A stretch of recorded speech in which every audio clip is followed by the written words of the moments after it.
அனைவருக்கும் வணக்கம். இந்த மிஸ்டர் மிடில் லைஃப் யூடியூப் சேனலோட ஃபஸ்ட்டு வீடியோ.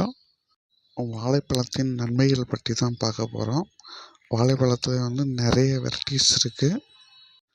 யூடியூப் மூலமாக உங்கள்கிட்ட பேசுகிறதுக்காக தான் ஸ்லைஸ் மாதிரி கட் பண்ணி சாப்பிட்டுட்ருக்கேன். செவ்வாழைப்பழம், நேந்திரம்பழம், பச்சைப்பழம், நாட்டுப்பழம், மட்டிப்பழம். செவ்வாழைப்பழம் நின்று கொண்டே சமையல் வேலை செய்பவர்கள், ஸ்கூல் பாடம் எடுக்கும் ஆசிரியர்கள், அதிக நேரம் நின்று கொண்டே வேலை செய்கிறவர்களோட கால் பாதத்தோட வழியே செவ்வாழைப்பழம் சரி செய்யும். நேந்திரம் பழம் ஒல்லியாக இருக்கும் குழந்தைகள், ஒல்லியாக இருப்பவர்கள் நேந்திரம்பழம் சாப்பிட்டால் உடல் எடை அதிகரிக்கும். மோரிஸ் பழம், சில ஊரில் மோரிஸ் பழம்பாங்க, சில ஊரில் பச்சை பழம்பாங்க.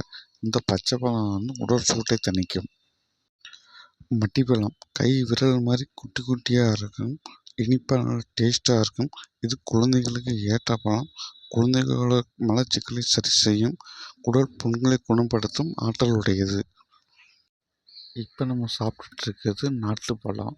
இந்த நாட்டுப்பழம் தன்மை 3 நோய்க்கு ஏற்றது, 3 நோயை குணப்படுத்தும். வாழைப்பழங்கள் நிறைய வகையான வாழைப்பழங்கள் இருக்குது. ஒவ்வொரு வாழைப்பழங்களும் ஒவ்வொரு மருத்துவ குணம் கொண்டது. ஒரு நாள் நாட்டுப்பழம், ஒரு நாள் பச்சை பழம், இன்னொரு நாள் கோழிக்கூடு, இன்னொரு நாள் கற்பூரவள்ளி, ஒரு நாள் நேந்திரம்பழம். இப்படி ஏதாவது ஒரு பழம் தினம் சாப்பிட்டால் உடலுக்கு நல்லது. இதுவரை இந்த வீடியோ பார்த்ததுக்கு நன்றி. மீண்டும் அடுத்த வீடியோ சந்திப்போம். Thank you friends.